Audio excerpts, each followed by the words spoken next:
В мире существует несколько городов, которые открывают свои двери только пару месяцев в году, когда температура воздуха опускается ниже 10 градусов.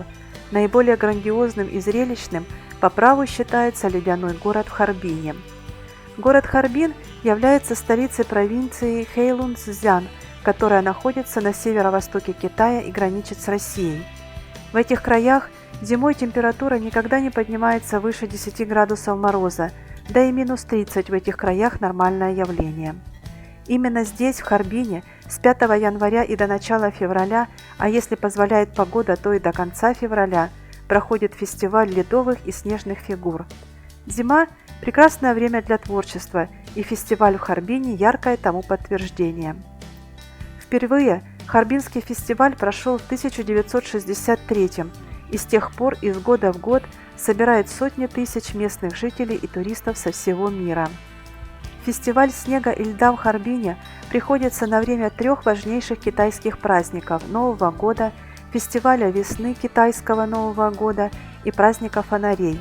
Это позволяет иностранным гостям фестиваля познакомиться с наиболее яркими традициями Китая.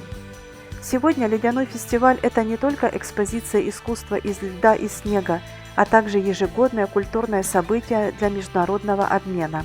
Каждый год множество специалистов и художников по ледовым скульптурам, а также поклонники из Америки, Канады, Японии, Сингапура, России, Китая и других стран приезжают в Харбин для участия в конкурсе ледовых скульптур, а также для общения и обмена опытом.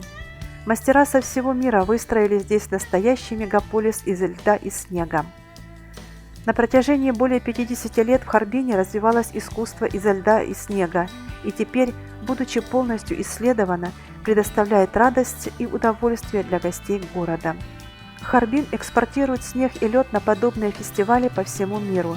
Ледяные блоки из реки Сунгари, притока Амура, считаются особенно чистыми и гладкими. Вода леденеет постепенно, и поверхность льда полируется благодаря тому, что его обтекает еще не замерзшая вода. Они вынимаются громадными кубами весом 250 килограммов. Мастера с помощью лазера, огня и топора превращают грубую глыбу в самое настоящее произведение искусства. Во время фестиваля сооружается до нескольких тысяч скульптур, столько не встретишь нигде. Здесь вы увидите здания, сады, цветы, водопады, церкви в европейском стиле, животных, вырезанных изо льда. Это и герои китайской классической литературы, и персонажи европейских сказок, и сценки из жизни разных народов. Для постройки некоторых сооружений использовались высотные краны. Площадки фестиваля открываются 5 января, когда выполнены более 70% ледяных скульптур. Остальное доделывается уже в присутствии зрителей, что также является частью огромного шоу. Основные события фестиваля – выставка снежных скульптур, вечеринка садовых ледяных фонарей, фейерверки и зимние развлечения, театральные представления и многое другое, а самым удивительным является зимнее купание в реке Сунгари – зрелище, которое пощекочет нервы любому бывалому туристу. Снежные фигуры делают Харбин одним из самых популярных мест в Китае зимой. Высота отдельных строений достигает 30-40 метров. На них можно подняться, а обратно скатиться по огромной ледяной горке. Длина горок более 250 метров, а в 2016 году была построена 320-метровая ледяная горка. Прибавилось 8 новых маленьких ледяных горок, и их общее количество составило 32 штуки. С прибавлением количества горок сокращается время ожидания туристов в очереди. Это действительно впечатляет. Из огромного количества льда мастера сделали целый шедевр – ледяной паровоз. На его создание ушло несколько сотен кубометров льда. В центре ледяного города для развлечения установлены калейдоскопы, в которые можно посмотреть посетителям. Можно поискать сокровища в ледовом лабиринте, который оставит незабываемое зрелище в ночное время. По всей территории курсируют кареты с лошадьми, которые за определенную плату прокатят вас по всем достопримечательностям на выставке ледяных скульптур. Сказочный городок, напоминающий Диснейленд, ждет своих маленьких посетителей. В ледовом городе даже есть снежный Будда, которому тут молятся вполне серьезно. В дневное время великолепные ледяные скульптуры выглядят очень правдоподобно. Каждая из скульптур оснащена изнутри сложной системой светодиодной подсветки. После заката ледяные замки и снежные фигуры начинают сверкать разноцветными огнями, как сказочная елочная гирлянда, что делает парк похожим на загадочный ледяной мир, оживший из сказочной повести. Для создания веселой атмосферы играет энергичная музыка, в такт которой зажигаются и меняют цвета ледяные произведения искусства. Во время фестиваля популярны различные развлечения, такие как катание на коньках, санях, собачьих упряжках, можно даже посидеть на сказочном коне, правда ледяном. В последнее время стало популярно проводить здесь свадьбы и вечеринки, что стало еще одной особенностью этого ледового мира.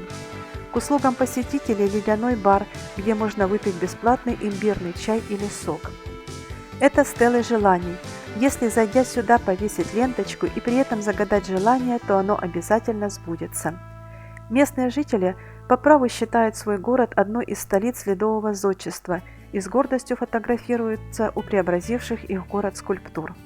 В последний день проведения фестиваля начинается разрушение всего построенного.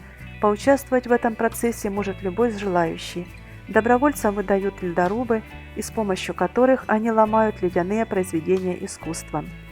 Международный ледовый фестиваль в Харбине является одним из 4 крупнейших в мире международных фестивалей льда, таких как Снежный фестиваль в Саппоро, Япония, Зимний фестиваль в Квебеке, Канада и Лыжный фестиваль в Норвегии. Интересные факты. В 2016 году фестиваль льда и снега в Харбине посетили более 1 миллиона 300 тысяч китайских и иностранных туристов. Посещаемость фестиваля за последние 3 года увеличилась на 35,3%. Город Харбин благодаря фестивалю снега и льда вошел в десятку самых конкурентоспособных туристических городов Китая и был признан снежной столицей страны. В 2016 году при создании самого масштабного в истории фестивального комплекса общей площадью 800 тысяч квадратных метров было использовано 180 тысяч кубических метров льда и 150 тысяч кубических метров снега. Процесс создания одной ледовой скульптуры занимает как минимум 15 дней. Если вам понравилось наше видео, ставьте лайки, оставляйте комментарии и ваши пожелания и подписывайтесь на наш канал.